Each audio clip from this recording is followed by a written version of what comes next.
You are not one person, you are two. One of them smiles at the world, says the right things, wears the right face. The other one lives in the dark, collecting every impulse, every desire, every thought you've ever been ashamed of. Carl Jung called them the persona and the shadow, and here's what keeps me up at night. The wider the gap between these two masks, the closer you are to a complete psychological breakdown. That's not an exaggeration, that's clinical reality. Jung watched it happen to patients who seemed perfectly put together on the outside, successful, charming, admired, until the day they simply shattered. And by the end of this video, you'll understand exactly why that shattering happens and what specific moment triggers it. Two masks, one truth. But the answer is not what you think. What you're about to discover will change how you see every person you interact with, including the one staring back at you in the mirror. In the next few minutes, I'm going to show you the invisible war happening inside your psyche right now, and why most people lose that war without ever knowing they were fighting it. The mask you built. Think about the last time you walked into a room full of strangers. What happened? You adjusted. You shifted your posture, your tone, maybe even the words you chose. You put on a version of yourself that felt safe, appropriate, likable. Jung called this the persona, from the Latin word for the masks worn by actors in ancient theater. The persona is that which in reality one is not, but which oneself as well as others think one is. And here's the unsettling part. You didn't choose this mask, it was built for you. Every time your parents said behave, every time a teacher punished your honesty, every time a friend rejected the real you, a piece of that mask was welded into place. By the time you were a teenager, you had a fully formed persona, a social survival suit, and it works beautifully. People like it, people trust it, people promote it. Social survival suit. But there's a cost that nobody warns you about, because every trait you added to the mask required you to bury its opposite somewhere deep inside. And that buried opposite, it didn't disappear. It started growing in the dark. What exactly was it growing into? That's where this gets truly disturbing. Shadow anatomy. Now here's where most people get Jung wrong. They think the shadow is your evil side, your dark twin, the monster under the bed. But that's not what Jung described at all. The shadow is simply everything you've rejected about yourself. Everything the persona couldn't afford to keep. Every thought you suppressed, every emotion you swallowed, every desire you buried alive. If your persona is the good student, your shadow carries the rebellion. If your persona is the responsible adult, your shadow holds the chaos. If your persona is endlessly kind, your shadow is seething with rage you'll never admit to. The shadow is not a flaw in your character. It is the other half of your character. And Jung made a discovery that shook the field of psychology. He found that the shadow doesn't just contain darkness, it contains gold, your suppressed creativity, your authentic power, your real voice. All locked away because they didn't fit the mask. If this is already making you rethink who you really are, hit like and subscribe to keep exploring the depths of your psyche with me. Because what comes next will show you exactly how this hidden half controls your entire life without permission. The energy drain. Stop and think about this for a second. Have you ever felt completely exhausted at the end of a day where you did almost nothing physically? You sat in meetings, smiled at colleagues, performed competence, performed calm, performed interest. And by evening, you felt like you'd run a marathon. Drained. That exhaustion is not random. Jung identified something called psychic energy, the finite psychological fuel that powers your thoughts, emotions, and actions. And here's the devastating math. Every single moment you spend maintaining your persona, holding the mask in place, suppressing shadow impulses, costs psychic energy. Everyone carries a shadow, and the less it is embodied in the individual's conscious life, the blacker and denser it is. Think of it like holding a beach ball underwater. It takes constant effort. And the bigger the gap between who you pretend to be and who you actually are, the more energy it takes to keep that ball submerged. Bigger gap, more energy wasted. Some people are spending 70–80% of their psychic energy just maintaining the illusion. That's why they have nothing left for creativity, for passion, for real connection. They gave it all to the mask. But what happens when the energy finally runs out?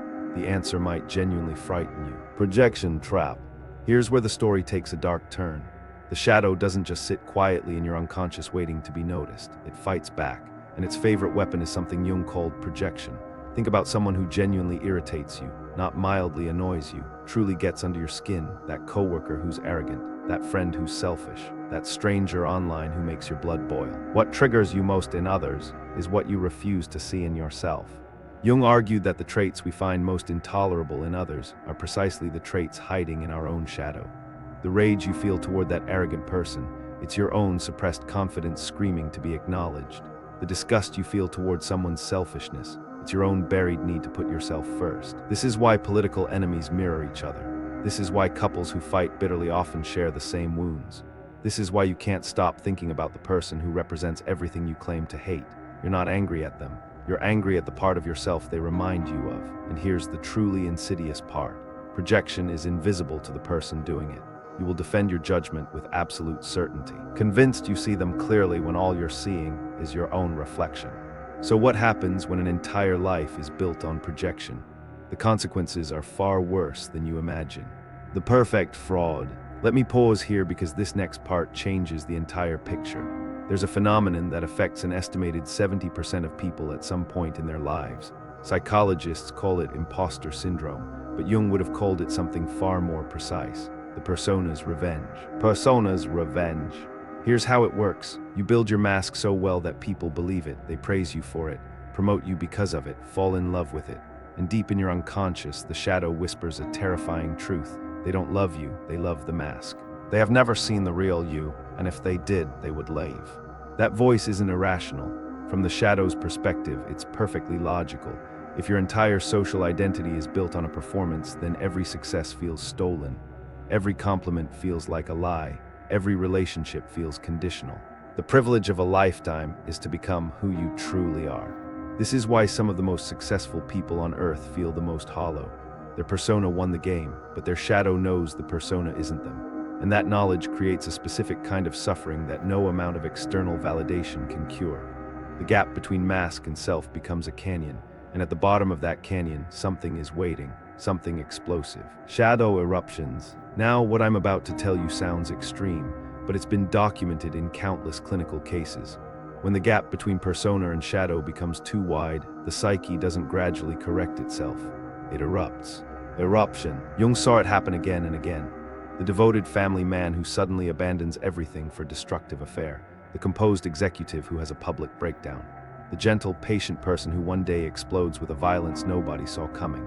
These aren't random events, they're shadow eruptions. The beach ball you've been holding underwater for 20, 30, 40 years finally escapes your grip, and it doesn't float gently to the surface. It rockets upward with the force of every year you spent suppressing it. Jung documented a pattern. The more rigid the persona, the more violent the eruption. 1. The perfectionist becomes reckless. 2. The peacekeeper becomes aggressive. 3. The helper becomes selfish. 4. The controlled one becomes chaotic. It's not that these people suddenly changed. It's that their shadow finally overpowered the energy holding it down. The mask cracked, and what poured through the cracks was decades of denied humanity. Denied humanity unleashed. But is there a way to prevent the eruption? Is there a way to close the gap before it becomes a canyon? The answer requires something most people are terrified to do. Shadow work truth. If you thought that was disturbing, you're not ready for this. Because the solution to the persona-shadow war isn't what self-help Instagram tells you. It's not about loving yourself more. It's not about positive affirmations in the mirror. Jung's prescription was far more radical and far more uncomfortable. He called it shadow integration, and it starts with one terrifying step, looking directly at everything you've been running from. To integrate the shadow is to accept the parts of yourself you've spent your whole life denying.